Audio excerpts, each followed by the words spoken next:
So let me give you a 5-minute perspective setting. Why are we here? That's the question. And our model priest here is Father Hector of Manila. Why are we here? From the mandate of the Holy Father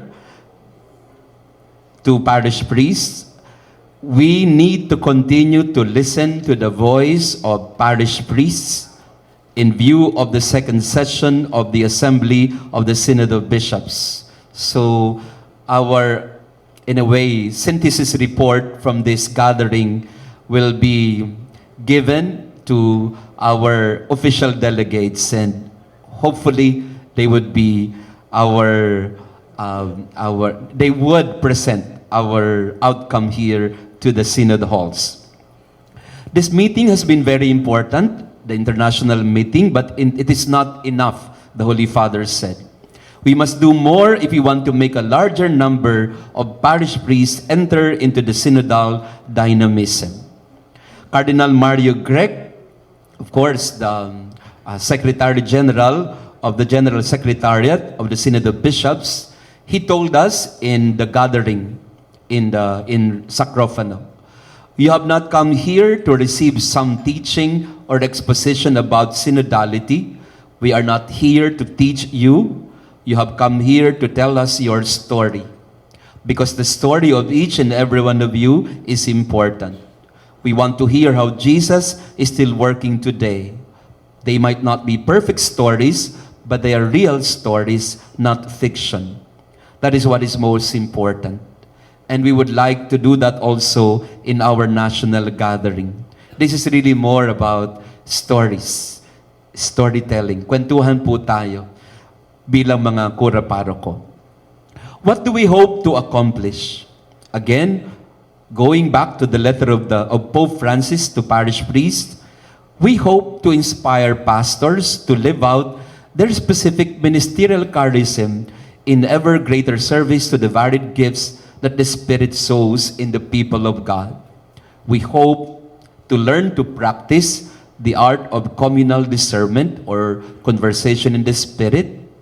We hope to base everything we do in a spirit of sharing and fraternity among ourselves and with our bishops. How is our meeting program structured?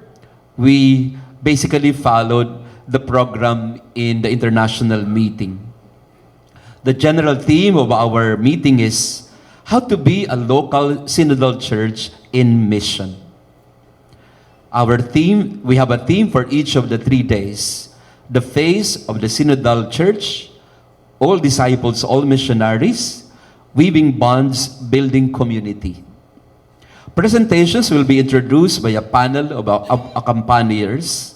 So we also have a panel of not just experts, but people who can share with us their own experience of synodality. Method is conversation in the Spirit.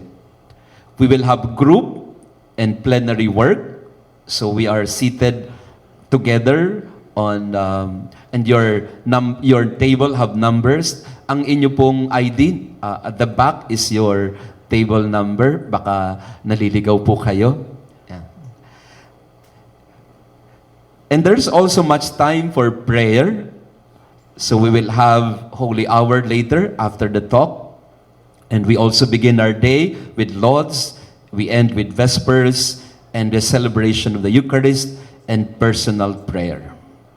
And lastly, where do we go from here? What do we expect to do after the gathering? We go back again to Pope Francis. Therefore, I ask you to become missionaries of synodality with your brother parish priests.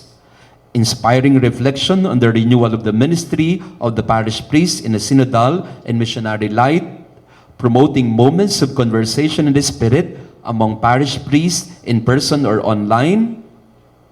As we were designing the program, this is the most important objective, the primary objective of the gathering. For all of us, parish priests, to learn the art of conversation in the Spirit. And as the as the first session has already emphasized to us, moving forward to synodality cannot happen without our communal discernment. Making the most of the opportunity of meetings that are already organized or organizing one for the purpose. If I'm not mistaken, our gathering is one of the earliest, or if not the few, national gatherings in a country after the international meeting in Rome.